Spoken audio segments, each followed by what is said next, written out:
All right, everybody. It is now time, so let's just go ahead and get started. Welcome back to the seventh, I think I named that right, seventh stream. Excuse me. So, all right, we are just going to pick back up where we left off, and if you're new here, thanks for joining us.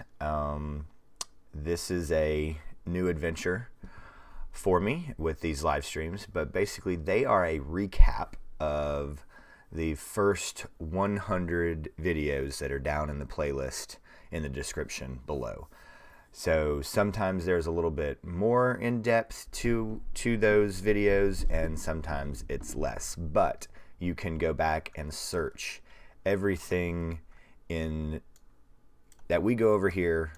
They are in those videos, and they are just one topic per. So that was the whole premise of this channel, is to make everything searchable. So let's spend a little bit of time with some string methods for a moment. So here we go. So a string is anything encapsulated in quotation marks, or the way that I like to say it, if it's not an integer and if it's not a float, it's a string. And then you have your booleans, true and false, but that's it. All right, so then type on X, there we go, string. Then let's look at all our dir on X. So we have, actually, let's look at this. Let me show you this. So this dir returns a list, right? So for I in dir X, print I. So look at this. So now you have a nice readable alphabetical order, all of the methods that a string has. So the one that I want to look at right now is split. So, and then we can even look at starts with. But we've talked about lower, we've talked about upper, and then also I actually want to look at replace too. So let's just go ahead and bring in, let's say, sentence. Hi, Sam. Nice to meet you. And we're going to leave the punctuation off. We don't want to deal. We'll deal with that later.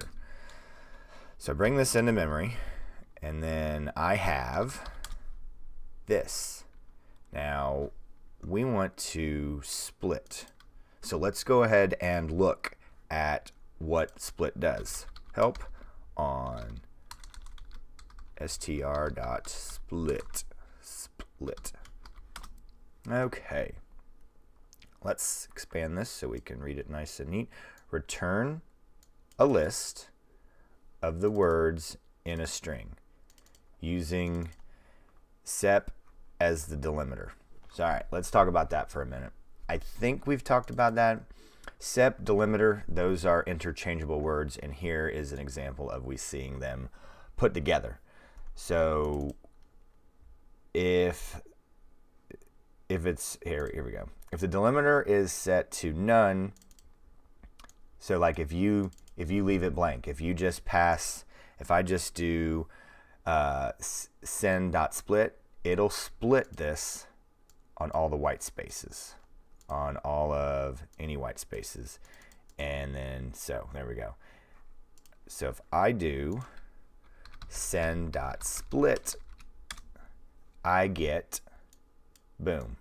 Because in a little bit, we're going to look at, I think we're going to do the infinite input video. I think we can get to that.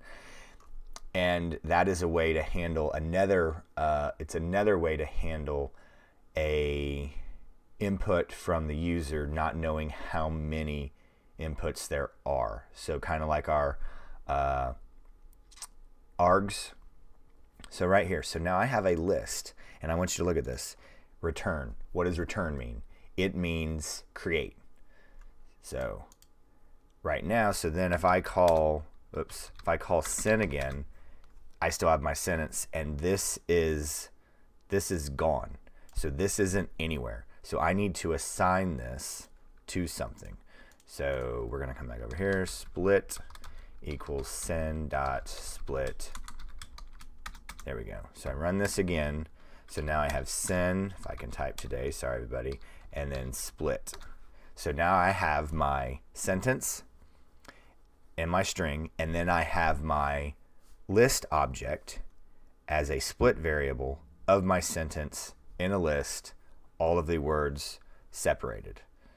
So, all right, let me just look for a second. I haven't checked any comments. Well, hey there, Flame. Thanks for joining us today. We got a couple people here today, so thanks for joining us, guys. So what we're doing right now is we're going to be focused on some of the string methods, because I don't think we really did any, but split is a very powerful method that, and then also we can change this where, let's say, comma, and you have a list of, I don't know, let's say everything, grades or names. Got Sam, Tom, and there are no spaces. Pete and Matt. So somebody gave you this, and then you want to split comma names. Then you take comma, and then let's look at our method. So I can use sep as my delimiter. So then I just pass it split. Then I pass it my sep, and I want to separate on a comma. So I put this in memory, and what I call this, comma names. So comma names, boom. Now I have a list object of all of the names separated, and I separated this on in our delimiter, our separator, where are we going to split this on a comma. So that is why this is such a powerful tool that we have at our disposal. All right, anybody got any questions on that? All right, cool. Then we'll go ahead and move on. All right, let's check the notes. Replace. That was it. So now we're something that is very, very awesome. Let's say replace. Well, let's do help str dot replace. So this is return a copy of all occurrences of substring old replaced by new. There we are. So old first, new, then count. We're not going to worry about count right now. But that's how many you want replaced. First two, first three, all. You leave all, it's all of them. All right, see? Because what is this? This is our optional argument, default argument, already set. Because it's equal. I guess I can't get there we go. Equal, already assigned, already set.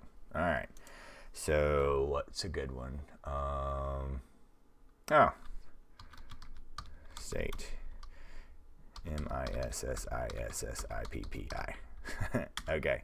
So let's replace all of the S's with a underscore. State replace, and then state dot replace, and how to go old new. We're going to replace all the S's with an underscore. Close that out, boom, and then state replace, boom. underscore underscore I underscore underscore I PPI. That is that. Now, state is still sitting there. Now, I could have done, and I could have reassigned this, but what did we learn? What do we know about return? It creates. Return a copy of all occurrences. So if I just sat here and I didn't assign it, that's the tricky thing about making sure that you understand what the method or function does. Does it create or does it replace?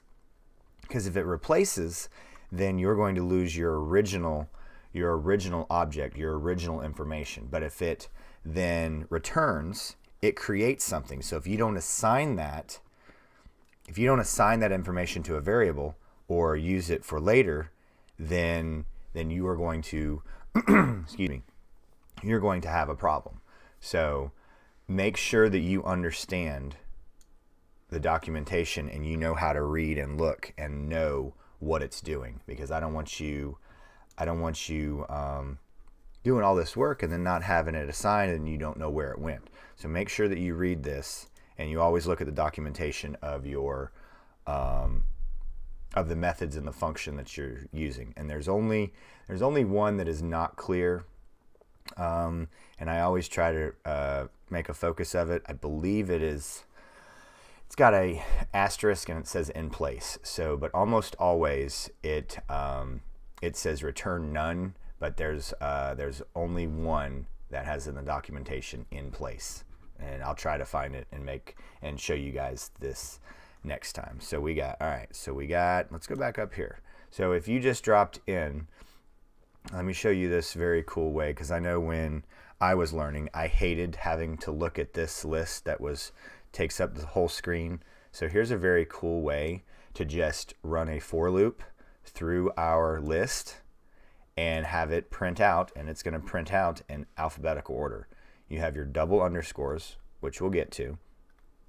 Then we have our methods. And then there's also going to be times where you have attributes of things. But all of these right here you got is lower, is digit, is, now this is a cool one, is alphanumeric.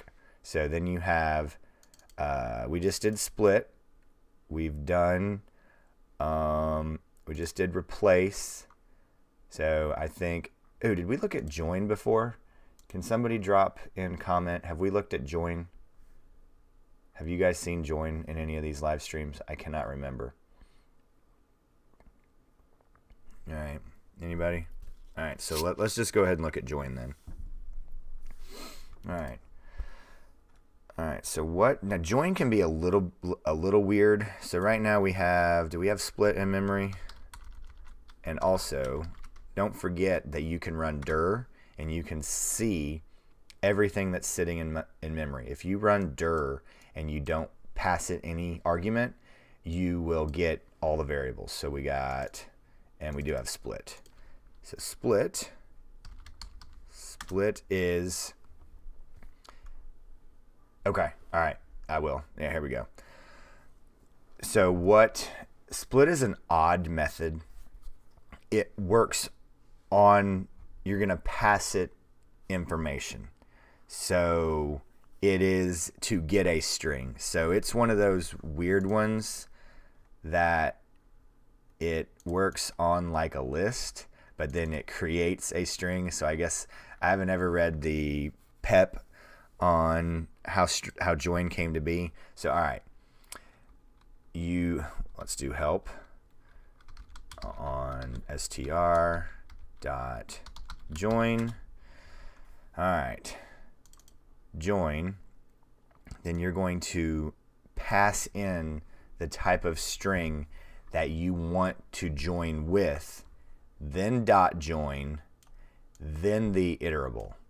So let's just jump into it. So here's the concatenate, and so it's going to take each one. So if I wanted to do this long form and take split, so I could do this with a for loop and it would be just garbage, where then I would say for I in split, let's create a temp, temp variable equals a blank string.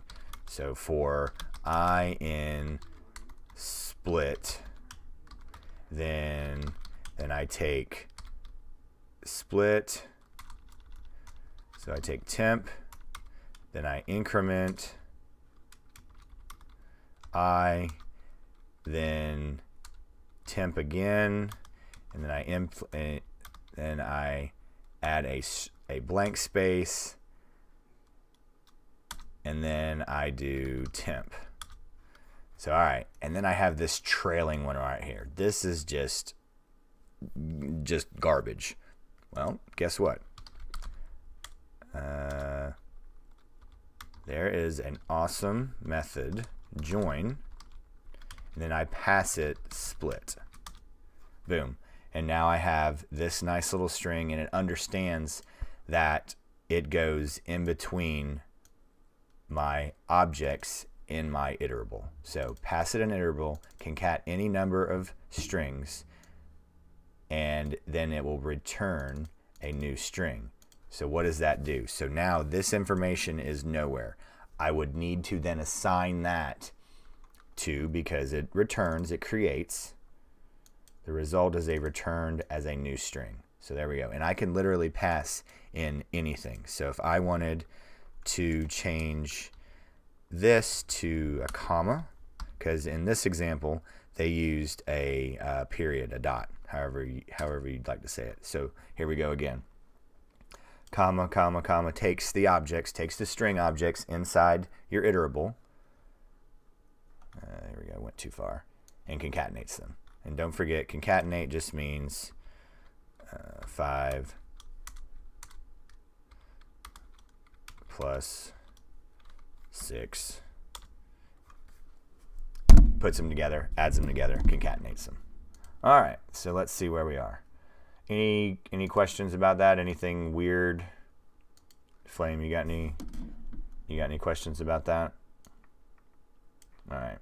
So cool. Let's go ahead and move on from here. Let's see what is next. All right. So leap year. So what is, all right, I'm 40. I think I first wrote this program right at maybe I was 42,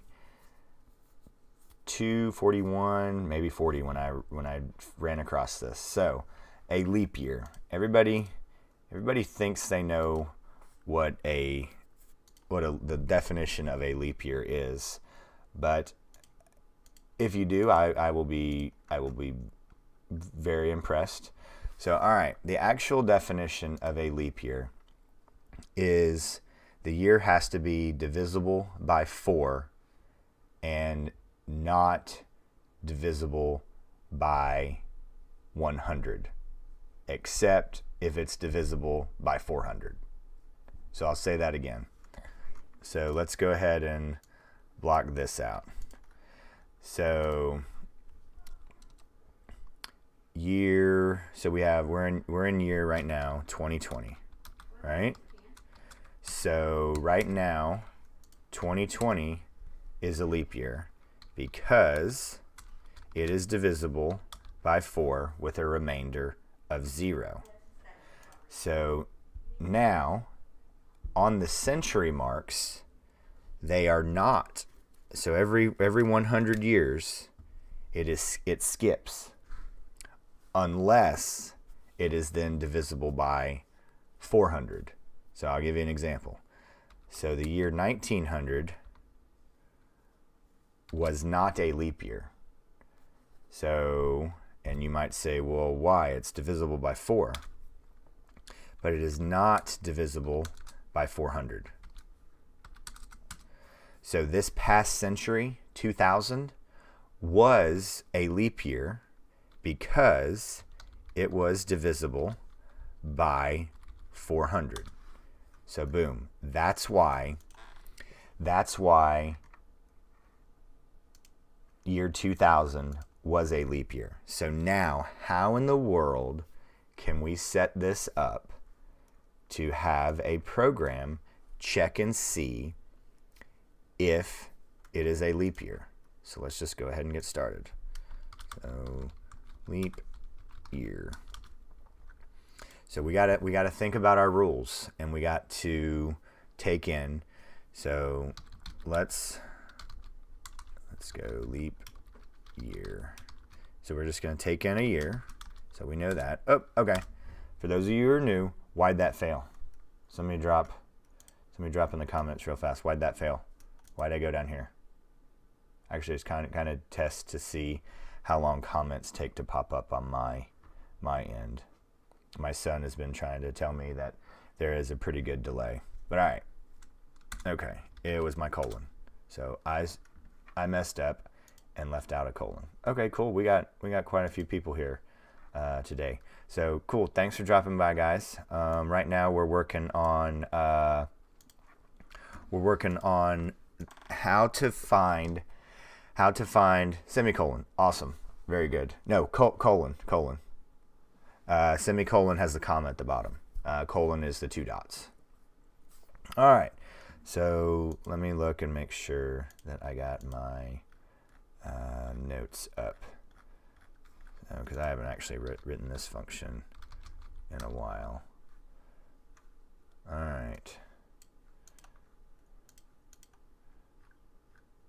So let's get ready for this. And if you're just joining us today, thank you for stopping by. This is our recap of, where is leap year? Of the first 100 videos that are down in the description below. So let's see, open leap. Here we go. All right, let's get this over here. So this is what I want you to think about. So we need to explain this to a 5-year-old. Don't forget. Ooh, does that translate? That is so cool. Well, thanks for stopping by.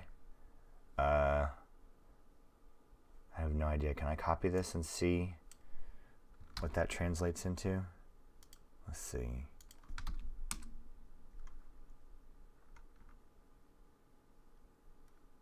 Is that Russian?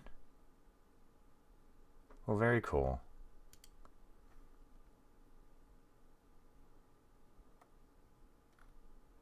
Well, thanks for stopping by. All right. So here we go. All right. So we need to think. Let's think through what we know. So first, we have 3 conditions, right? We have 3 conditions.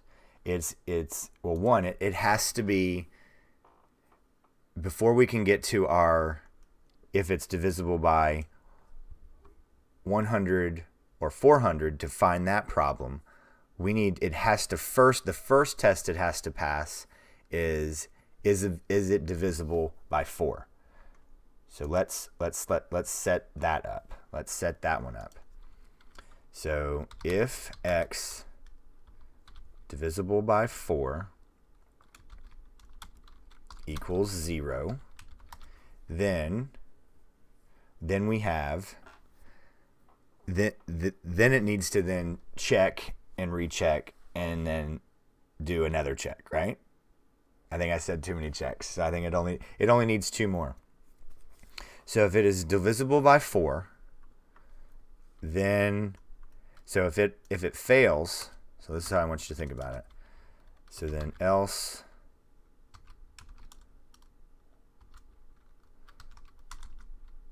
return false.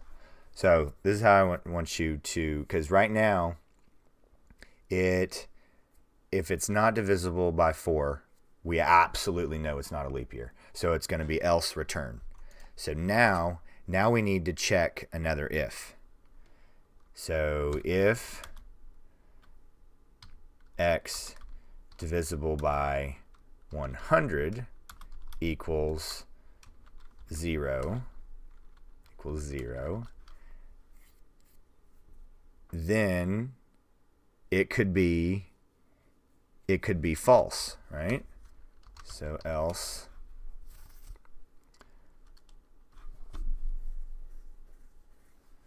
all right, else return So we have to have our return here, and return true. Then we have our last check. If x divisible, let's make this same format. Sorry guys.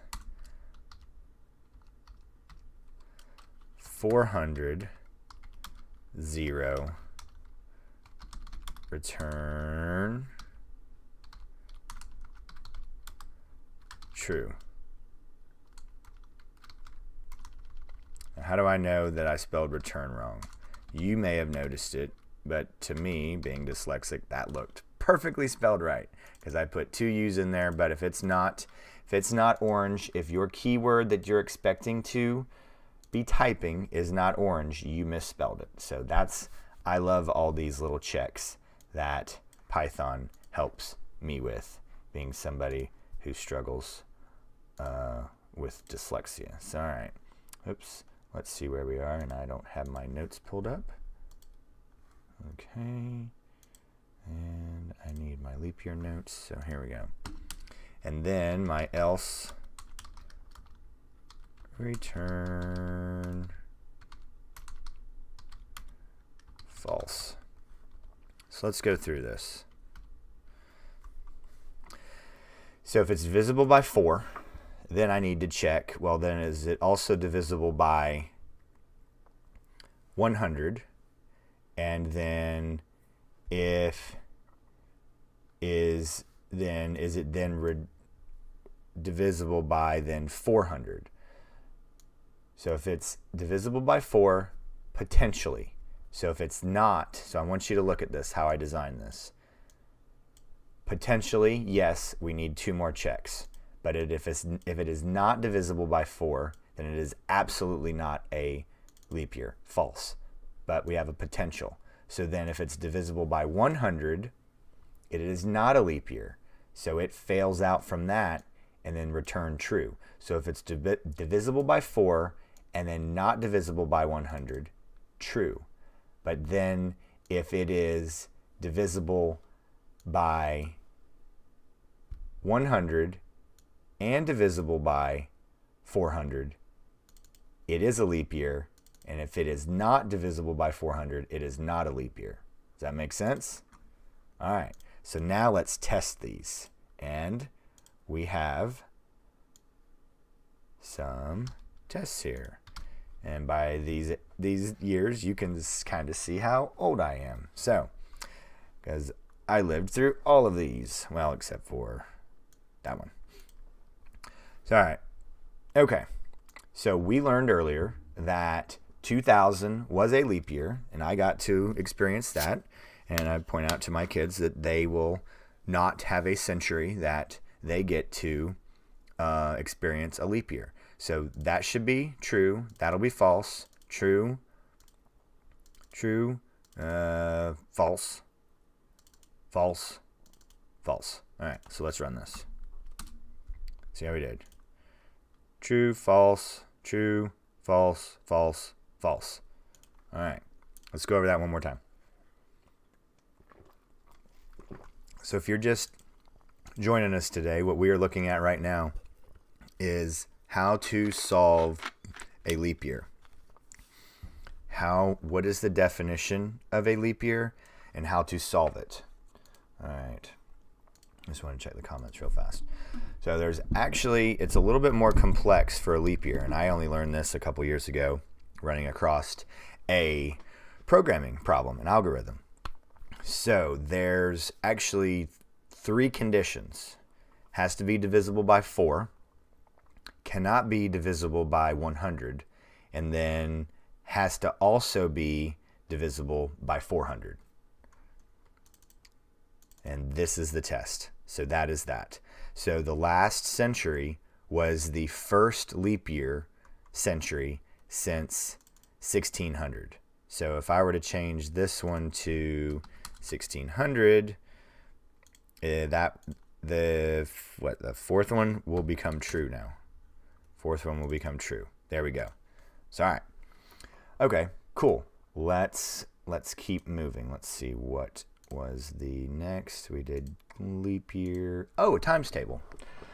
Now, this is a perfect exercise for formatting, string formatting. We touched on that just for a moment last time. So let's go ahead and comment all this out. So if you're just joining us, thanks for coming by. This is our 7th installment of our live streams. And all this is a recap of the first 100 videos so far. And it seems to be a pretty big hit. So I want to tell you guys thank you. And if you are here and haven't hit that like button, go ahead and hit that like button for me. Because right now, I think if I'm looking at the right screen, we got five right now watching, and we have four likes. So let's just see if we can get that to all 5. So I appreciate everybody being here. Let me check. All right, Flame, does that all make sense about leap year?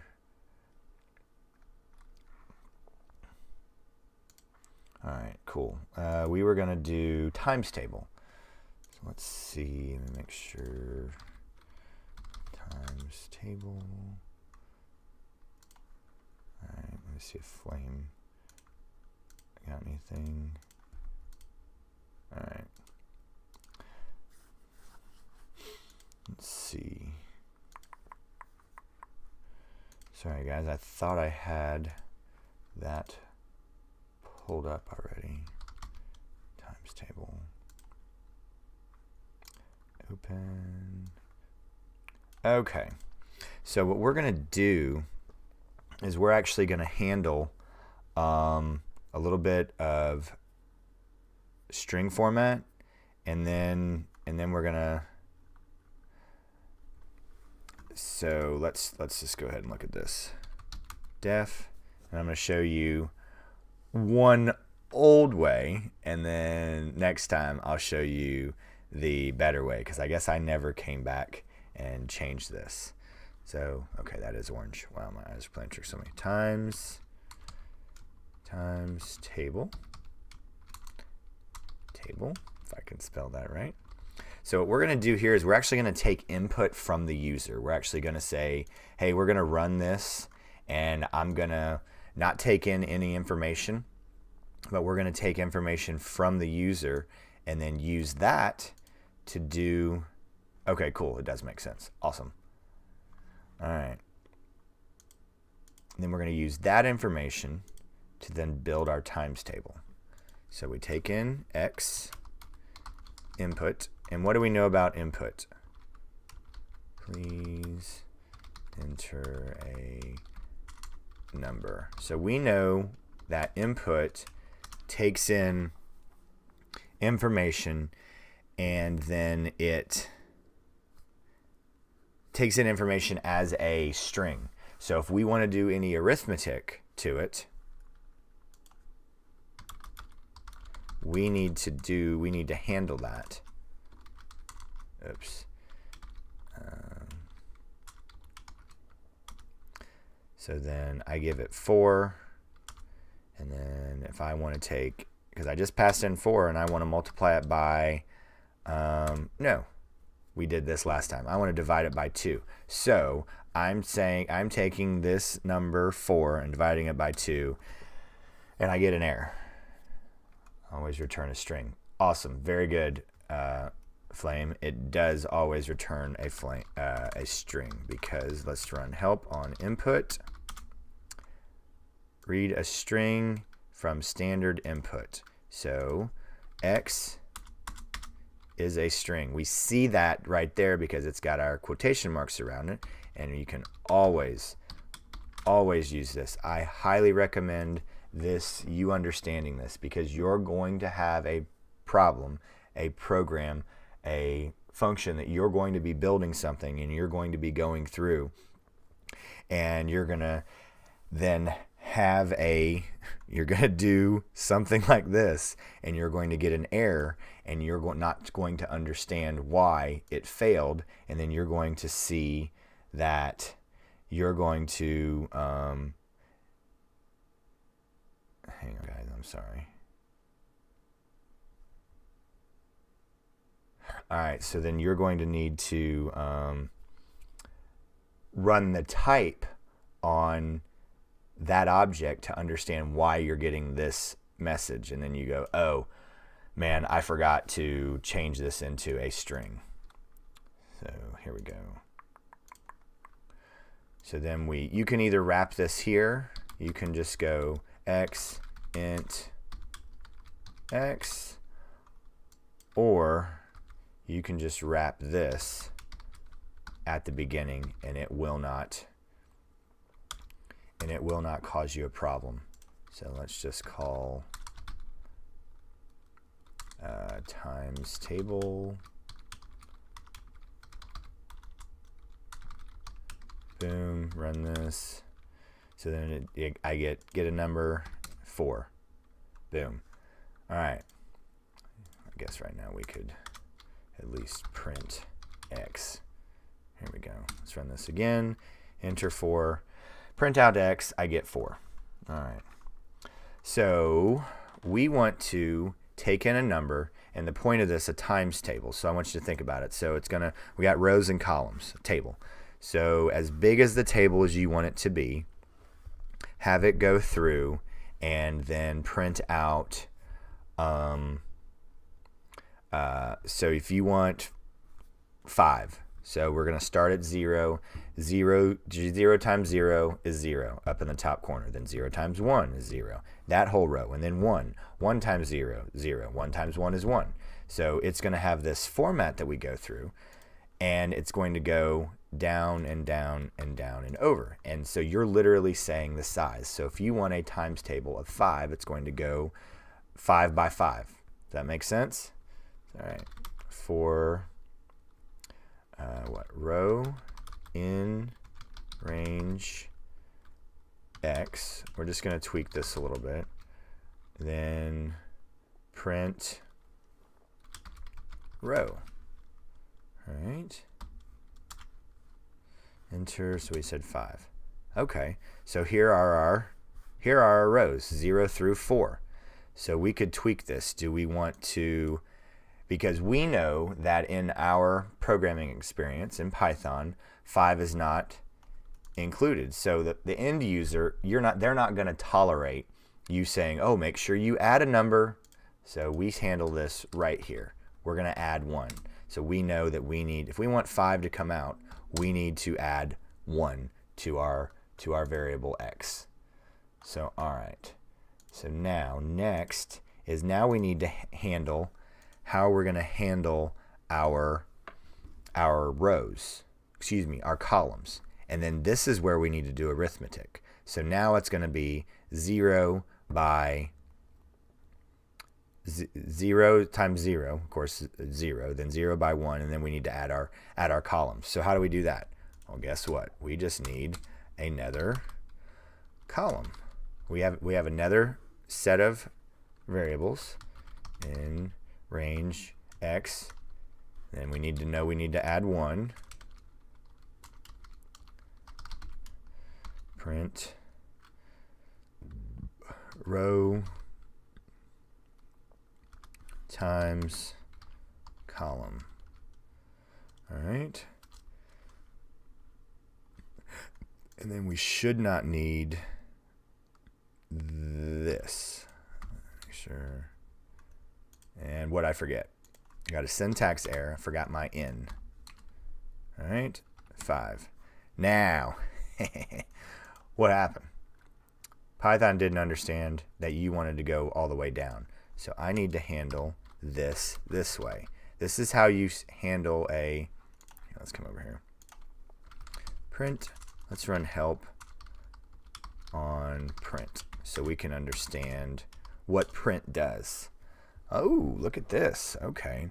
Prints a value to a stream. Output that is on the screen by default to a file. What kind of separations? Default by a space. In string appended last value default new line. So if I want to suppress the new line, I pass either an empty string or a space. Let's start with an empty string. So now enter 5. All right, so now I have them all on one line. So I want you to think about this. It's boom, boom, boom. Oh, wait a second. I got columns and rows. That's not what I wanted to do. I got columns and rows. So print. Now I break this by passing an empty line, basically. All right, so I got my 5. So now I have 5 by, so I got 0 times 0 times 0 is 0.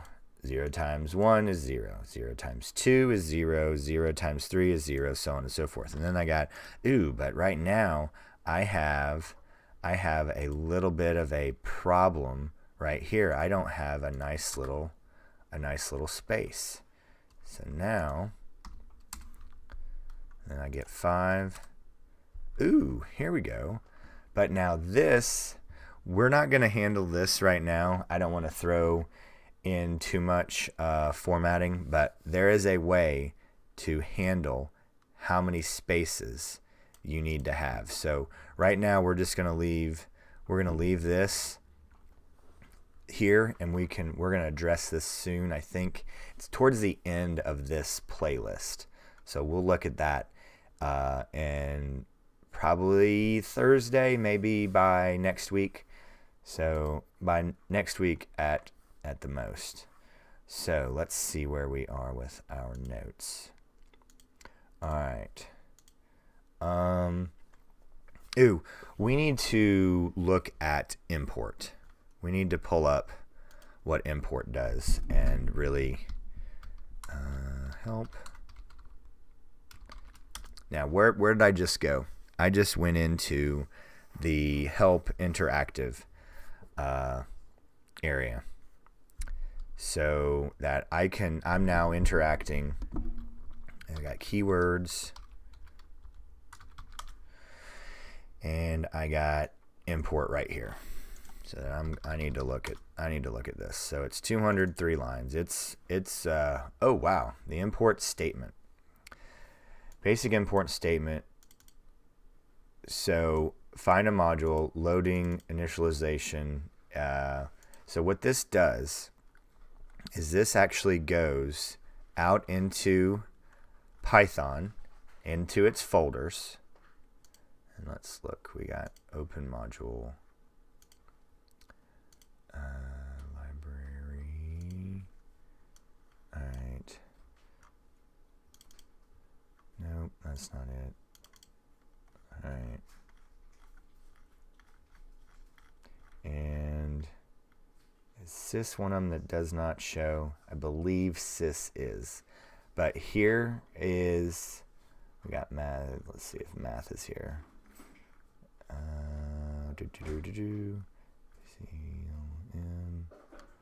So you have, what Python does is there are I actually showed you this. Yeah, modules. So I showed you this last time. So these are basically all Python files that are in our Python directory, our Python folder.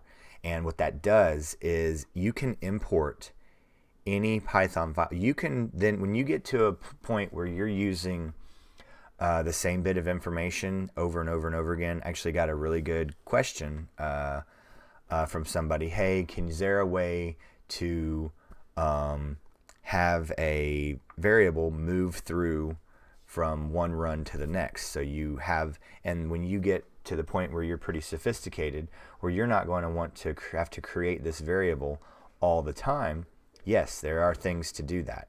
And then when you start using these files over and over and over again, and you have all these functions that you've created, and you don't want to have to copy them over, you can literally make a file, make a package, or a module. Package, I overstated.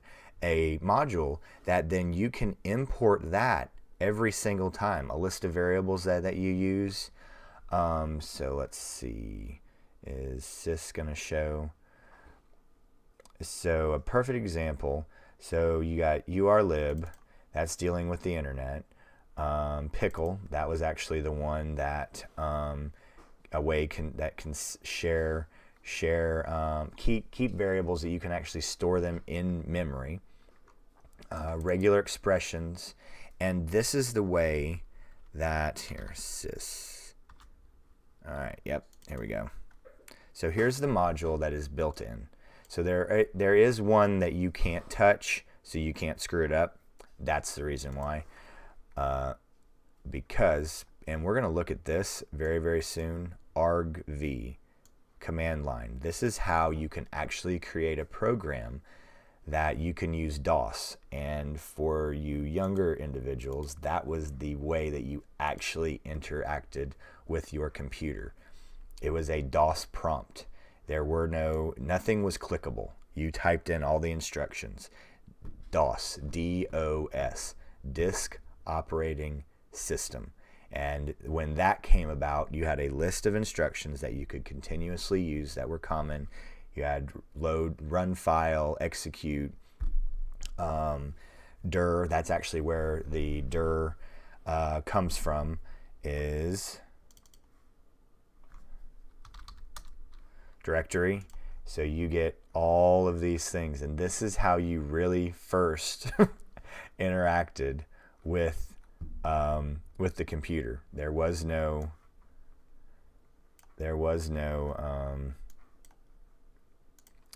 like Apple first did it, and then Windows came along, but that was how you operated a computer. So this is just one of the modules, and I think we did import math. We did import math a little bit. Let's get out of here. So yeah, and this is, so you bring in sys, then you run dir on sys, and this is all of the methods that the sys module has. And this is where you become very, very sophisticated, and you move on from there. So I just wanted to, yeah, I think this is a great stopping point. So what we'll do, actually, we can look at, you guys want to look at some list methods before we go today, because I don't think we touched on pop at all, because pop can be very, so we have, yeah, let's just go ahead and look at this. So x is a list, then we run dir on x. So we have append, we have reverse, we have remove, we have insert, index, extend. So what does, pop can be very, very useful, because if you're going through and you're finding something and you move it out and you want to remove it from the, you got x.pop. This can be very, very powerful. And this is also what's very cool, is index at -1. So append and pop act the same way. So append puts things at the end. So we got help.x.pop, not pip, pop. We'll talk about pip later. Pip is, all right. And I just typed pop again. So help, sorry, x.append. All right, so it appends an object to the end of a list. Pop defaults pulling out an index. So you can literally find an object in, we got a list of 4, 5, 7, 1, 0. So then I do index, let's see, help on x.index. What does it do? Returns first index of value. So if I want to find where 4 is in my list, then I pass it my value. So I get that it's at index 0. And let's do 7. Sorry, I forgot where. Index 7. Excuse me. I want to find out where in my list 7 exists. So okay, it is at index 2. So then guess what? I want 2 to come out of that list, but I want to use it.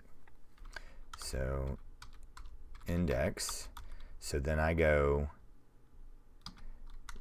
then I want to remove it from the list. Let's look at pop, but removes and returns. This is what's so cool about pop. Pulls it out and creates it. So if you run pop and you just want it to go and you wouldn't assign it to anything. But if you want to then use that and put it someplace else, like if you want to grab it, pull it out of one list and put it into another list, in one fell swoop, you can use pop. So let's call index, then x dot pop, then x index 7. So let's look at this. Python doesn't care what this is. It knows that this is going to return a value of 2, an actual index. Then I want you to look at this. Pop, take an index, and it's going to remove and return item at index. So let's count up my parentheses. Boom, boom. So my index item is 7, which we were looking for. And then now let's look at X and let's see what this is. Now 7 is gone. This is an awesome technique because pop removes and creates, and then you can do something with it, and then your list is smaller. So I could have gone and looked for things within certain